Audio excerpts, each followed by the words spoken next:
ಬಿಸಿಯೂಟ ನೌಕರರಿಗೆ ಕಳೆದ 4 ತಿಂಗಳಿನಿಂದ ಆದಾಯವಿಲ್ಲದೆ ಸಂಕಷ್ಟಕ್ಕೆ ಒಳಗಾಗಿದ್ದು ಅನೇಕ ಬೇಡಿಕೆ ಈಡೇರಿಸುವಂತೆ ಒತ್ತಾಯಿಸಿ ಇಂದು ಉಡುಪಿ ಜಿಲ್ಲಾಧಿಕಾರಿ ಕಚೇರಿ ಎದುರು ಕರ್ನಾಟಕ ಅಕ್ಷರ ದಾಸೋಹ ನೌಕರರ ಸಂಘದ ಆಶ್ರಯದಲ್ಲಿ ಪ್ರತಿಭಟನೆ ನಡೆಯಿತು. ಬಿಸಿಯೂಟ ನೌಕರರಿಗೆ ಏಪ್ರಿಲ್ ತಿಂಗಳಿನಿಂದ ಶಾಲೆ ಆರಂಭವಾಗುವವರೆಗೆ ವೇತನ ಪಾವತಿ ಮಾಡಬೇಕು. ಬಿಸಿಯೂಟ ನೌಕರರನ್ನು ಕಾಯಂ ಮಾಡಿ ಶಾಸನಾತ್ಮಕ ಸವಲತ್ತು ಜಾರಿ ಮಾಡಬೇಕು. ಬಿಸಿಯೂಟ ನೌಕರರಿಗೆ ಕನಿಷ್ಠ 6 ತಿಂಗಳವರೆಗೆ ಪಡಿತರ ಒದಗಿಸಬೇಕು.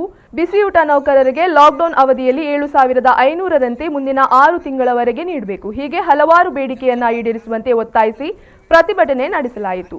ಮಾತ್ರವಲ್ಲದೆ ಅಪರ ಜಿಲ್ಲಾಧಿಕಾರಿ ಮೂಲಕ ಮನವಿ ಸಲ್ಲಿಸಿ ಸರ್ಕಾರಕ್ಕೆ ತಮ್ಮ ಬೇಡಿಕೆ ಈಡೇರಿಸುವಂತೆ ಆಗ್ರಹಿಸಲಾಯಿತು. ಕನಿಷ್ಠ ಬದುಕಿ ಉಳಿಲಿಕ್ಕೆ ಬೇಕಾಗಿರುವಂತಹ ಸವಲತ್ತುಗಳನ್ನು ಕೊಡಬೇಕು ಅಂತೇಳಿ ಹೇಳುವಂತ ಒತ್ತಾಯದಲ್ಲಿ ಆಗಸ್ಟ್ 1ನೇ ತಾರೀಕಿಗೆ ಪ್ರತಿಭಟನೆ ಮಾಡಿದ್ವಿ. ಮತ್ತೆ ಆ ಪ್ರತಿಭಟನೆಯಲ್ಲಿ ಉಡುಪಿಯಲ್ಲಿ CITU ಮತ್ತು AITUC 2 ಸಂಘಟನೆಯವರು ಬಂದಿದ್ರು. ಆದರೆ ಇಡೀ ದೇಶದಲ್ಲಿ ಬರೀ 2 ಸಂಘಟನೆ ಮಾತ್ರ ಅಲ್ಲ, 10ಕ್ಕೂ ಹೆಚ್ಚು ಕಾರ್ಮಿಕ ಸಂಘಟನೆಗಳು ಆ ಪ್ರತಿಭಟನೆಯಲ್ಲಿ ಸೇರ್ಕೊಂಡಿದ್ದಾರೆ.